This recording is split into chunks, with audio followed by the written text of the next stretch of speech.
비추게 하소서. 내가 원하는 한 가지, 주님의 기쁨이 되는 것.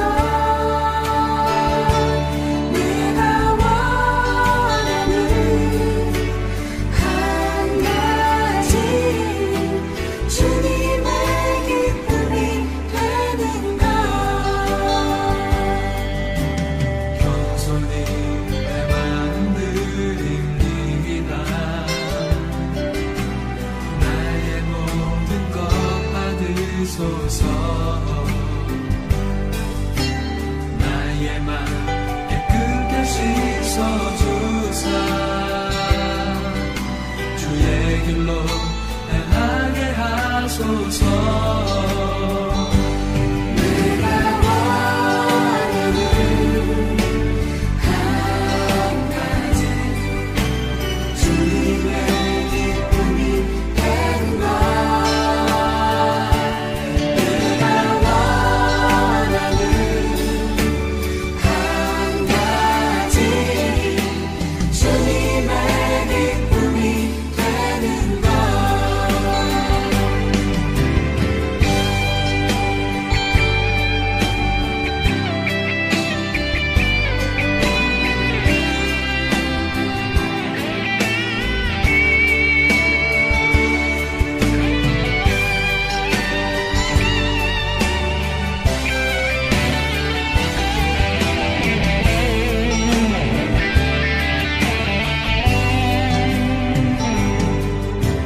나 주님의 기쁨 내기 원하네. 내 마음을 새롭게 하소서. 새 무대가 되게 하여 주사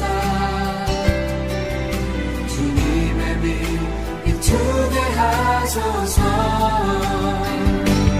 내가 원하는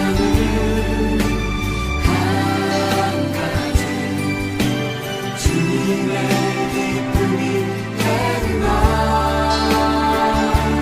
내가 원하는 한 가지, 주님의 기쁨이 되는 것. 내가 원하는 한 가지, 주님의 기쁨이 되는 것. 내가 원하는 한 가지, 주님의 기쁨이 되는 것. 주님의 기쁨이 되는 것. 주님의 기쁨이 되는 것.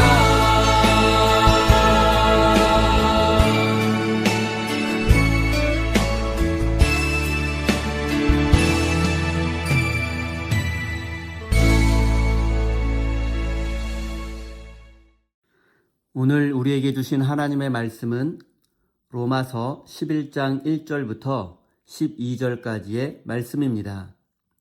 다 같이 화면을 보시면서 함께 읽겠습니다. 그러면 내가 묻습니다. 하나님께서 자기 백성을 버리신 것은 아닙니까? 그럴 수 없습니다. 나도 이스라엘 사람이요 아브라함의 후손이요 베냐민 지파에 속한 사람입니다. 하나님께서는 미리 아신 자기 백성을 버리지 않으셨습니다. 여러분은 성경이 엘리야를 두고 하신 말씀을 알지 못합니까?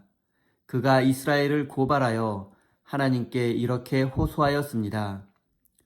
주님, 그들은 주님의 예언자들을 죽이고 주님의 제단들을 헐어버렸습니다.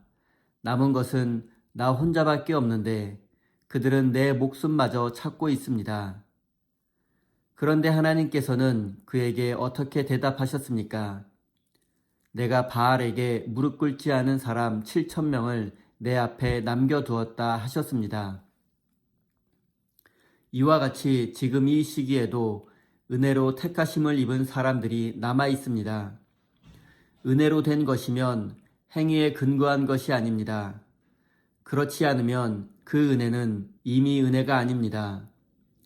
그러면 무슨 결과가 생겼습니까? 이스라엘 백성은 찾던 것을 얻지 못하였지만 택하심을 받은 사람들은 그것을 얻었습니다. 그리고 그 나머지 사람들은 완고해졌습니다. 성경에 이렇게 기록한 바와 같습니다. 하나님께서 그들에게는 혼미한 영을 주셨으니 오늘까지 그들은 눈이 있어도 보지 못하고 귀가 있어도 듣지 못한다. 다윗도 다음과 같이 말하였습니다. 그들의 밥상이 그들에게 올무가 되고 덫이 되게 하여 주십시오. 그들이 걸려 넘어지고 보복을 받게 하여 주십시오. 그들의 눈이 어두워져서 보지 못하게 되도록 하여 주십시오. 그들의 등이 언제나 굽어 있게 하여 주십시오. 그러면 내가 묻습니다. 이스라엘이 걸려 넘어져서 완전히 쓰러져 망하게끔 되었습니까? 그럴 수 없습니다. 그들의 허물 때문에 구원이 이방 사람에게 이르렀는데 이것은 이스라엘에게 질투하는 마음이 일어나게 하려는 것입니다. 이스라엘의 허물이 세상의 부요함이 되고 이스라엘의 실패가 이방 사람들의 부요함이 되었다면 이스라엘 전체가 바로 설 때에는 그 복이 얼마나 더 엄청나겠습니까? 아멘. 하나님께서 이 말씀을 통하여 우리에게 은혜 주시기를 원합니다. 하나님의 크신 사랑과 은총이 여러분의 삶에 함께 하시기를 빕니다. 오늘은 은혜로 남겨진 자, 환대로 여는 미래라는 제목으로 함께 하나님의 말씀을 나누겠습니다. 그리스 신화에 보면 코린토스의 왕 시지푸스의 이야기가 있습니다. 그는 신들을 기만한 죄로 거대한 바위를 산 정상으로 밀어 올리는 형벌을 받았습니다.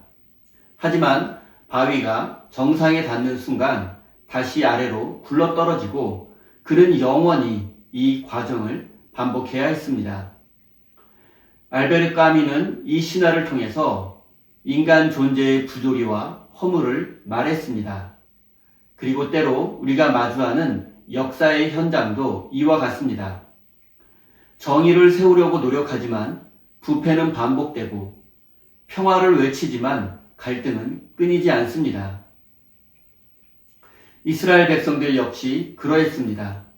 하나님의 선택을 받은 민족이었으나 끊임없이 우상 숭배와 타락의 길로 굴러 떨어졌습니다. 그래서 그들은 나라의 멸망을 경험했고 바벨론의 포로가 되었으며 하나님이 보내신 메시아인 예수님을 거부하기까지 했습니다.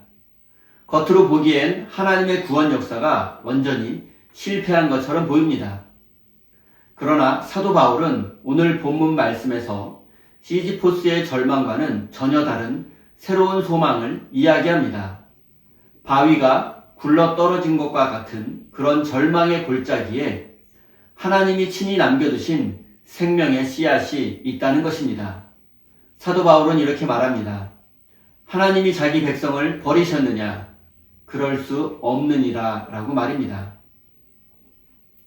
오늘 본문 말씀에서 바울은 유대인들이 복음을 거부하는 현실 속에서도 하나님은 결코 자기 백성을 포기하지 않음을 역설합니다. 그는 자신 또한 이스라엘 사람이며 베냐민 지파임을 밝히며 과거 엘리야 선지자가 이스라엘을 고발할 때 하나님께서 바알에게 무릎 꿇지 않은 7,000명을 남겨두신 사건을 소개합니다. 이처럼 지금도 은혜로 택하심을 입은 남은 자들이 존재하며 이스라엘의 일시적인 불순종은 오히려 이방인들에게 구원의 기회가 되었다고 말합니다.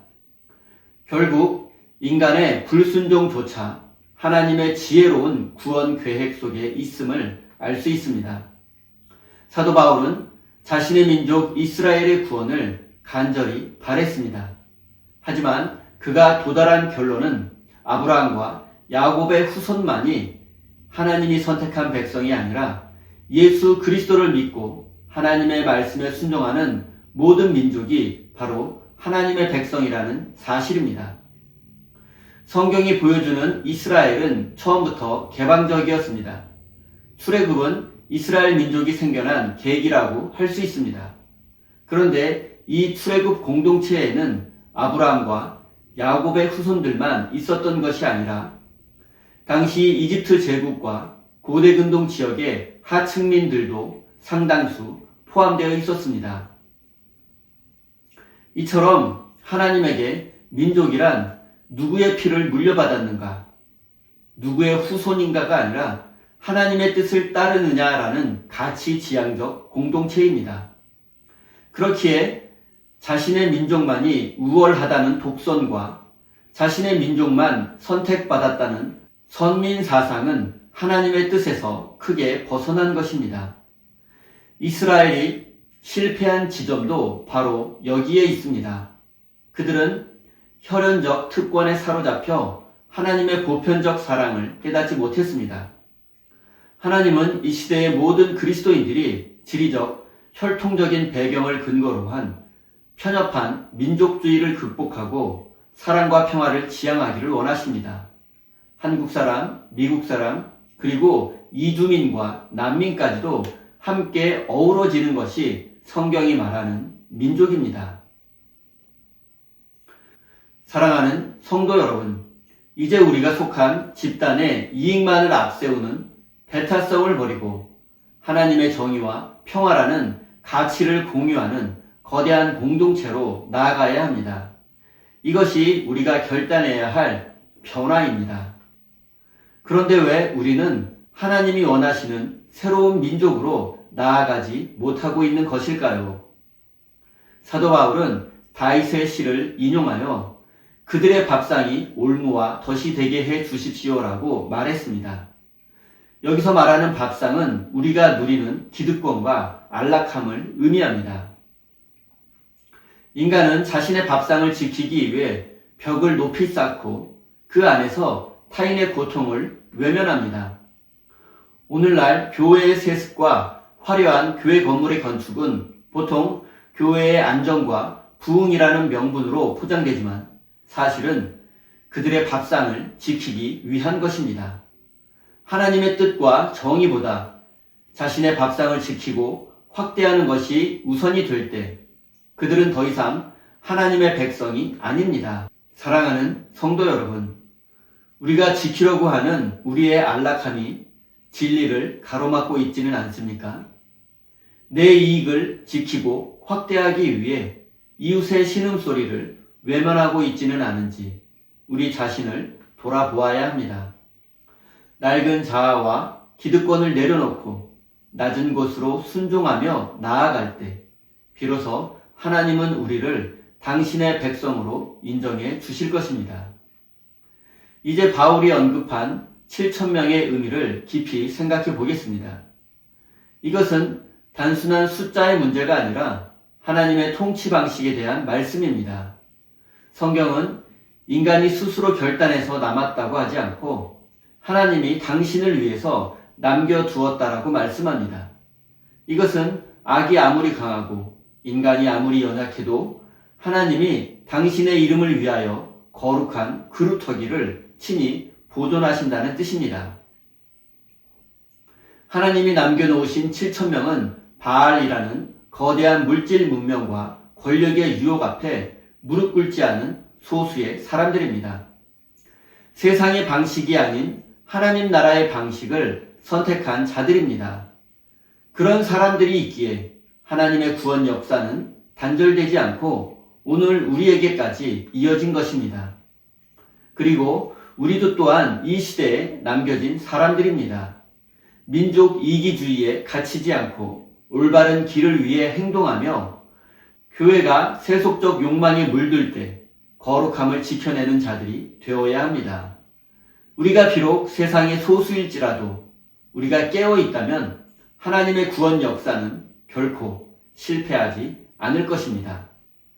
사랑하는 성도 여러분, 우리는 오늘 이 시대에 남겨진 7,000명이 되기로 결단해야 합니다. 세상의 가치관에 무릎 꿇지 않고 오직 하나님의 말씀에 순종하며 정의와 평화를 추구해야 합니다. 비록 그 길이 좁고 험할지라도 우리를 남겨두신 하나님의 손을 붙잡고 끝까지 사명을 완수해야 합니다. 이제 우리는 삶의 자리로 돌아가 구체적인 변화를 위해서 결단해야 합니다. 첫째, 우리 안에 끼리끼리라는 좁은 인간관계의 틀과 민족주의를 깨트려야 합니다. 나와 생각이 다른 사람, 이주민과 타민족을 향한 비난과 혐오를 멈추어야 합니다. 둘째, 내가 누리는 시간과 물질, 그리고 세상의 성공과 명예가 우리를 가두는 올무가 되지 않게 해야 합니다. 이를 위해서 여러분의 도움이 필요한 사람을 찾아가 구체적인 환대를 실천해 보십시오. 그것이 따뜻한 차 한 잔이든 진심 어린 위로의 말이든 우리가 가진 것을 나눌 때 비로소 우리는 하나님의 남은 자가 될 수 있습니다. 셋째, 매일 아침 나의 기득권을 내려놓고 하나님의 뜻을 묻는 기도하는 시간을 단 10분이라도 가지십시오. 항상 복종하고 두렵고 떨리는 마음으로 여러분의 구원을 이루어가는 경건의 능력을 회복하십시오. 사랑하는 우리 세임교회 성도 여러분, 우리는 약하지만 우리를 남겨놓으신 하나님의 손길은 강합니다. 그 신실하신 하나님의 손을 잡고 세상 속으로 평화의 걸음을 내딛는 믿음의 사람이 되시기를 예수님의 이름으로 축원드립니다. 우리 다 함께 주신 말씀 가슴에 새기며 기도의 자리로 나아가겠습니다.